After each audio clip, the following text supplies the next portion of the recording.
7 बजने को है। आप देख रहे हैं इंडिया न्यूज और आपको बता दें कि 9 राज्यों की 89 सीटों पर सुबह 7 बजे से ही मतदान हो रहा है। और अब हम आपको अलग अलग हिस्सों की तस्वीरें दिखाने जा रहे हैं जहां पर मतदाताओं में काफी ज्यादा उत्साह देखा जा रहा है।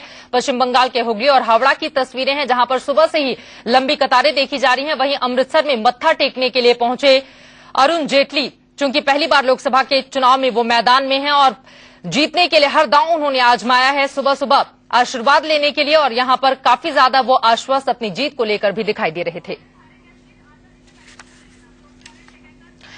हमारे साथ तमाम मेहमान सुबह से ही बने हुए हैं और इस बीच हमारे साथ अहमदाबाद से जुड़ चुकी हैं आंचल आनंद मेरी सहयोगी। आंचल, वहां का सियासी समीकरण क्या कहता है और ये भी बताइए कि लोगों में कितना उत्साह देखा जा रहा है।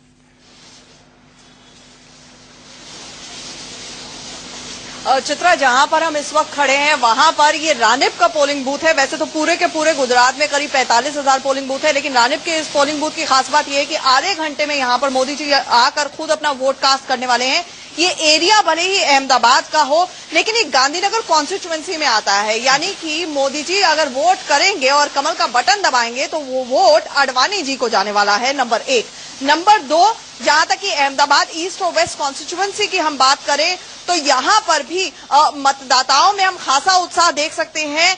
सिर्फ चुनाव आयोग से जब हमारी कल भी अधिकारियों से बात हुई तो दे वर कीपिंग देयर फिंगर्स क्रॉस, यानी कि उम्मीद लगाए बैठे थे कि कल जितना तापमान था 45 डिग्री जितना पूरे गुजरात में, अहमदाबाद में खासतौर से उतना तापमान ना हो, 44 डिग्री के नीचे रहे तो ज्यादा मतदाता आएंगे। और जो वोटिंग हम देख रहे हैं सुबह से ही 7 बजे नहीं थे, 10 मिनट पहले से ही लोगों की कतारें यहां पर इस पोलिंग बूथ के बाहर भी लगना शुरू हो गई थी। चित्रा, अगर इसी पोलिंग बूथ की बात करें तो रूम नंबर 3 बूथ नंबर 110 में आकर मोदी जी अपना वोट कास्ट करने वाले हैं। हमने उनकी बाकायदा फोटो वोटर आईडी स्लिप भी अपनी आंखों से देखी है। और खासे इंतजाम सुरक्षा के किए गए हैं पूरे इलाके में। ट्रैफिक पुलिस है और न सिर्फ यहां पर देसी मीडिया है बल्कि विदेशों से भी एक पत्रकार आई थी स्पेन के टेलीविजन से जिनसे हमारी बात हुई। तो खासा उत्साह न सिर्फ यहां पर लोगों में है, और जिस तरह से अहमदाबाद और गांधीनगर की हम बात करें चित्रा, ओवरऑल अगर देखा जाए तो एक जो लहर यहां पर कम से कम मानी जा सकती है वो मोदी को पीएम बनाने की है। इंडिविजुअल कैंडिडेट्स अब यहां पर मैटर नहीं करते हैं, लेकिन अगर वोट होगा तो वो गुजरात अस्मिता को लेकर होगा। मोरारजी देसाई के बाद प्रधानमंत्री पद के तौर पर, प्रधानमंत्री पद पर मोदी को बैठाने को लेकर है। तो ये जरूर हम देख रहे हैं जो रीजनल फैक्टर्स हैं, लोकल फैक्टर्स हैं, वो कम है। लेकिन चित्रा, बस एक राइडर यहां पर आपको देना चाहूंगी कि हमने देखा है चाहे वो पिछले 12-13 साल जब तक कि मोदी का राज रहा है गुजरात में, विधानसभा चुनावों में वोटिंग परसेंटेज 60% से ऊपर जाती है। लोग बहुत वेल कनेक्टेड हैं, लोकल इश्यूज पर वोट देते हैं। लेकिन जब जब लोकसभा चुनाव हुआ है हम देखते हैं कि 45 से 50% ही वोटिंग परसेंटेज रहती है। चुनाव आयोग मानकर चल रहा है कि हाँ, उनकी अवेयरनेस ड्राइव के बाद वोटिंग परसेंटेज जरूर बढ़ेगी, लेकिन मौसम की मार ना इस पर पड़े उसके लिए भी इंतजामात किए गए हैं। और यही चाह रहे हैं सारे के सारे लोग कि 44 डिग्री से कम तापमान रहेगा तो वोटिंग परसेंटेज में खासा इजाफा हो सकता है। चित्रा, दीपक जी, आप कुछ कहना चाह रहे थे इस पे? नहीं, यहाँ पर बड़ा साफ है, मोदी का सबसे बड़ा टेस्ट है। 26 सीटें हैं, 26 में से 26 मोदी को मिलनी चाहिए, बीजेपी को मिलनी चाहिए। ये मोदी का सबसे बड़ा एसिड टेस्ट होगा, क्योंकि मोदी ने कहा था कि गुजरात क्लीन स्वीप होगी अगर मैं प्रधानमंत्री पद के दावेदार के तौर पर प्रोजेक्ट किया जाता हूं तो। 2012 में जब विधानसभा के चुनाव हुए थे तब भी यही कहा गया था, सीएम नहीं पीएम, यानी गुजरात एक सीएम नहीं पीएम चुन रहा है। अगर इस बार गुजरात के अंदर आप मुख्यमंत्री के तौर पर नरेंद्र मोदी को चुनते हैं तो वो अगली बार के प्रधानमंत्री होंगे। तो ऐसे में मोदी लहर का होना वहां स्वाभाविक है और मोदी के लिए जरूरी है कि वो अपने गृह राज्य के अंदर 26 में से 26 सीटें जीत कर लाएं। अगर वो जीत कर नहीं ला पाते हैं तो ये भी मोदी के लिए एक पॉलिटिकल सेटबैक होगा। बिल्कुल, और बार बार बड़ा प्रधान का वो जिक्र करते हैं ताकि लोग उन्हें चुने। लेकिन संबित पात्रा, सवाल बड़ा ये है, मिशन 26 पूरा होगा कैसे? देखिए, पहले तो मैं पहला कमेंट कर रहा हूं, सुबह का टाइम है तो एक हंसी मजाक से आरंभ हो जाए। अभी आंचल कह रही थी कि 45 डिग्री टेम्परेचर है, लोगों को बाहर निकल के आने में बहुत मुश्किल हो रहा है। तो मैं आंचल को कहना चाहूंगा कि आंचल चिंता ना करें, लोगों को कहें कि वो घर से बाहर निकल कर आए और उसके बाद वोटिंग करने के बाद बीच में भी जाए। फारूक अब्दुल्ला के लोग वहां मौजूद हैं कि आप बीच में नहाएं और अपने टेम्परेचर को कूल डाउन करें। समंदर में फेंक देंगे भाई, वो समंदर में फेंक देंगे।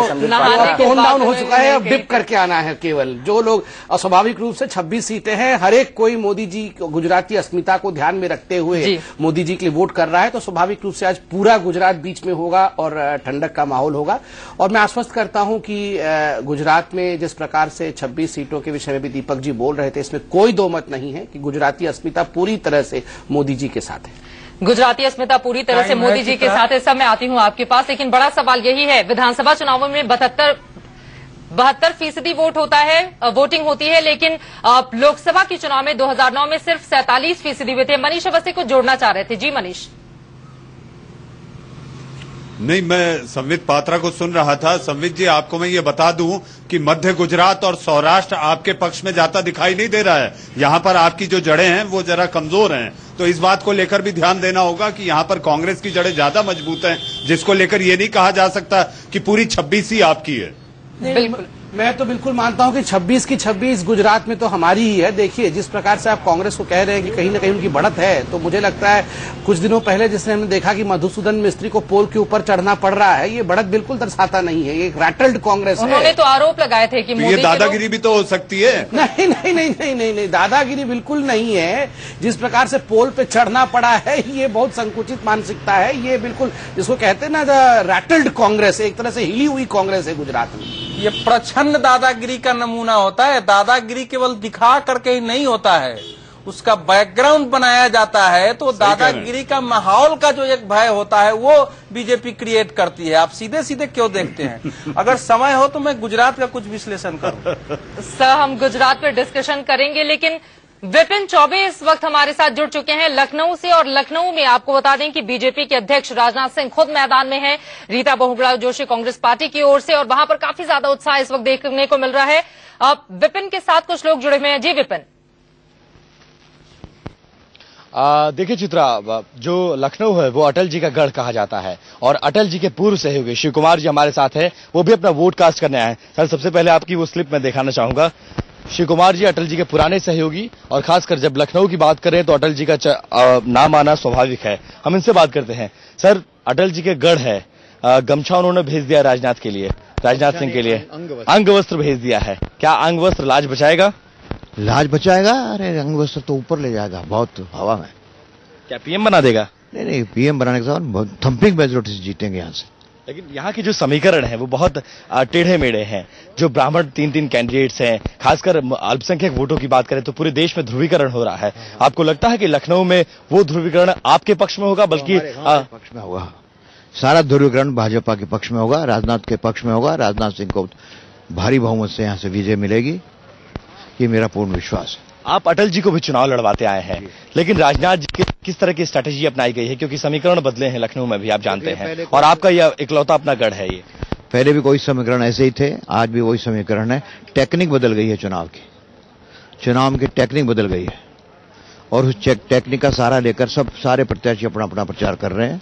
हम लोग हमारी पुरानी टेक्निक पर चल रहे हैं। कार्यकर्ताओं की टोलियां निकल रही है, घर घर जा रहे हैं। राजनाथ सिंह ने यहाँ ताबड़तोड़ सभाएं की हैं, खुद जाके पर्सनल लोगों से मिले हैं। अटल जी का गढ़ है, तो इसमें अटल जी का आशीर्वाद, मोदी जी की हवा और राजनाथ जी की मेहनत, ये त्रिवेणी का काम करेगी, और राजनाथ सिंह बड़े भारी बहुमत से लखनऊ से विजयी होंगे। लखनऊ में एक आजकल बड़े नारे चल रहे हैं, मैंने सुना है पिछले कुछ दिनों में, कि अगर मोदी को पीएम बनाना है तो राजनाथ को हराना है। इस नारे से क्या इत्तेफाक रखते हैं? मैंने नारा सुना भी नहीं और मुझे इसकी जानकारी भी नहीं है। मैंने ऐसा नारा सुना नहीं, न मुझे इसकी जानकारी है। जब राजनाथ जी कैंडिडेट यहाँ डिसाइड हुए थे तो टंडन जी ने विरोध किया था, बहुत सारे नेताओं की नाराजगी का सामना करना पड़ा था।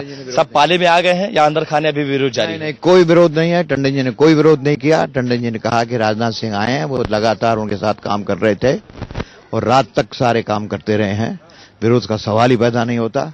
पार्टी जो कैंडिडेट को खड़ा कर देती है, जब तक चुनाव का टिकट नहीं बढ़ता, हर आदमी की ख्वाहिश होती है कि मुझे टिकट मिले, पर जब पार्टी का फैसला आ जाता है तो सारी पार्टी, सारे नेता एकजुट होकर के उस प्रत्याशी को विजय बनाने में अपना जीत जान लगा देते हैं। एक अंतिम सवाल, जिन 14 सीटों पर आज वोटिंग हो रही है उसमें सबसे ज्यादा सीटें कांग्रेस के पास है और बीजेपी के पास सिर्फ इकलौती लखनऊ जो सीट है वो है।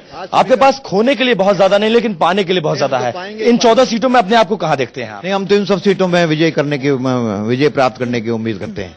कांग्रेस के पास 14 सीटें हैं, उनमें से 2 अंक की सीट है, शायद 1 रह जाए तो बहुत है। चलिए, कांग्रेस के पास 2 अंक की सीटें, शायद एक रह जाए तो बहुत है। हम आपको मतदान स्थल की भी तस्वीरें दिखा देते हैं। ये है अटल जी के पूर्व सहयोगी शिव कुमार, जो खासे उम्मीद से हैं और अंगवस्त्र भी प्रदान कर चुके हैं राजनाथ सिंह को, और उसी के सहारे लखनऊ का मैदान जीतने चले हैं।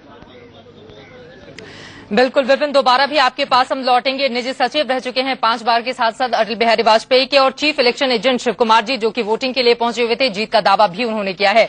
तमाम लोग हमारे साथ लगातार बने रहेंगे, चर्चा जारी रहेगी। एक छोटे से ब्रेक के बाद इसके साथ ही आपको ये भी बता दें कि 8:28 पर आप देखना मत भूलिएगा गुड लक गुरु।